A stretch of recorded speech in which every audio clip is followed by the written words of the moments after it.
process this, the 1970s were 50 years after the origin story. How many people really start a business expecting it to take 20, 30, 40, 50 years before they really, really, really start making like significant amounts of money? So, but the NFL has real power. The NFL has real power. If you were to look at the value of all the NFL franchises, you see massive amounts of money.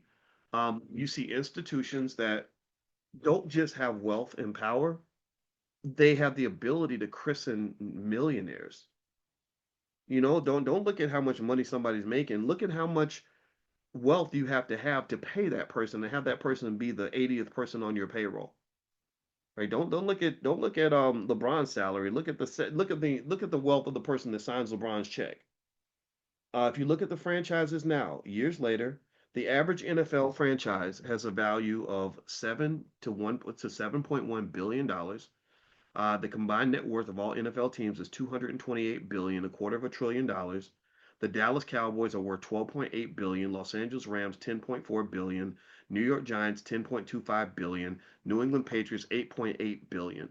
And if you look in the history of what these franchises cost in 1920, you would find that a lot of these teams you could have bought for $200, $200. A lot of people were offered opportunities to buy these teams, but they chose not to because they all they saw was a raggedy business. They had no vision. They had no financial consciousness. Financial consciousness means you don't just see what's there, you see what could be there. Like if you see a little girl, you shouldn't just see a little girl. You should see someone who's going to be a mother and a grandmother one day. That's what consciousness does. Allows you, and this fits right into wealth. When you look at an asset, a financial asset, you shouldn't just look at what it is. You got to look at what it's going to become. You give it TLC, you protect it, you grow it. Like that little girl, if you protect her and you nurture her and you educate her and you pour into her, you invest in her, then you're investing in something that could be extraordinary one day. She could become the first female president of the United States. But she'll never become that if you don't invest in her early. So your biggest investments are always in people. So when I talked to my daughter this morning on the way to school, I was investing in her. That was me being an investor. Hey, let me drop some game on you on how life works. Let me tell you some things that I wish somebody had told me when I was 15 years old.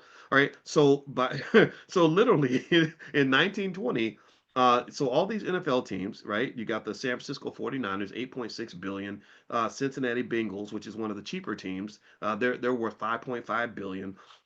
In the beginning, a franchise cost $100, and that was the fee to become a member of the American Professional Football Association. Some teams didn't even pay cash. Some owners just agreed to show up to meetings and follow the rules. That's it. They said, look, you don't have to pay us anything. Just follow the rules. And player salaries, players were earning $50 to $75 per game, and most teams lost money and folded and had to merge. So this was not for the faint of heart. And the value was so low that owners treated teams like side hobbies, not businesses. A few early franchises were sold for just a few $100s, even throughout the 1920s. And literally nobody expected these $100 teams to be worth 10, $12 billion down the line.